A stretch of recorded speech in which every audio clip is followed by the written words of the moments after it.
Okay, again. Right, this is part 2. I did manage to get it in. We got clearance on that nut. Wasn't an issue. It's all working. When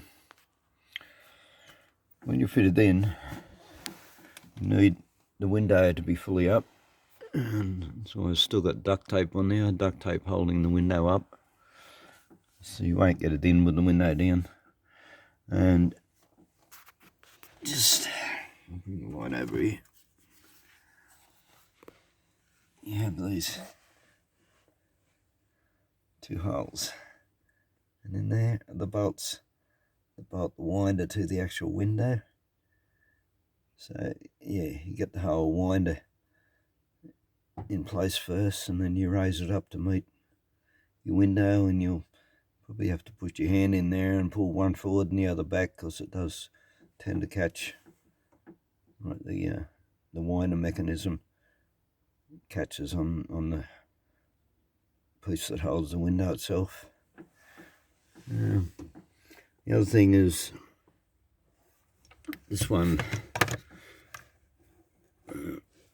The other one used to clip, the plug used to clip into that little hole there. This little hole just here, but there's no clip on this one. So I'll put a cable tie on that, otherwise it's going to be flopping around. The other thing too is where the wire comes out of the motor. I've put a cable tie around the wire and around the motor, because if that's flopping around in there, it will break the wires off the motor eventually. So yeah, it's just something to keep in mind with wiring where it, where it goes into a motor, or something like that. Always don't allow the wires to flop around, because they will eventually break it off. But that wasn't the purpose of making the second video.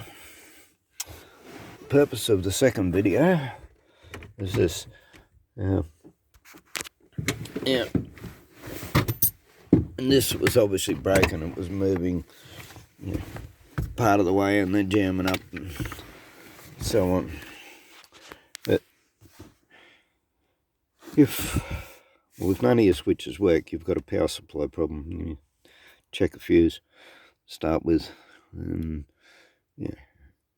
the supply to it, your connection, where this plugs in underneath.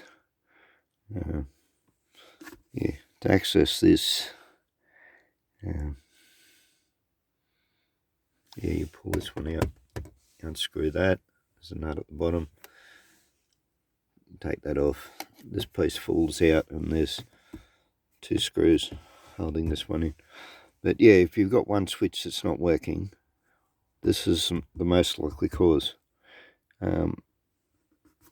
They're actually in even though it's handy, they're in a silly position, because things get spilled on it, cups of coffee, gets dust and shit in there. And when I first got this, the only window that worked was the driver's one.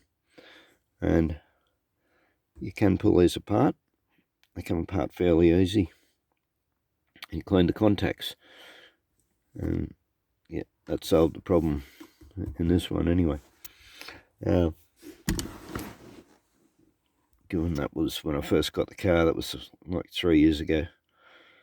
So don't really remember the details of what's inside the switches, but whenever you're pulling apart any switches like that, do it inside a tub of some kind. Because quite often you pull them apart and little springs or contacts will just fly out, and if you just do them in your shed, your chances of finding them are very slim.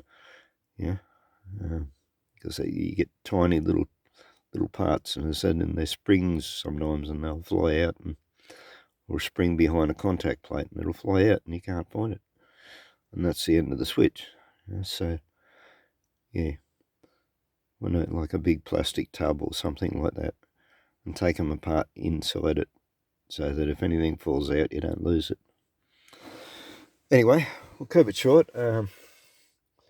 As I said, this is the main purpose of making the second video, is that if if it's just not working at all, if you hit the button and you get nothing at all, yeah, pull this up and check it before you go. Yeah, pulling your door apart. So, okay, thanks for watching. Hit like if you feel like it. Okay, bye.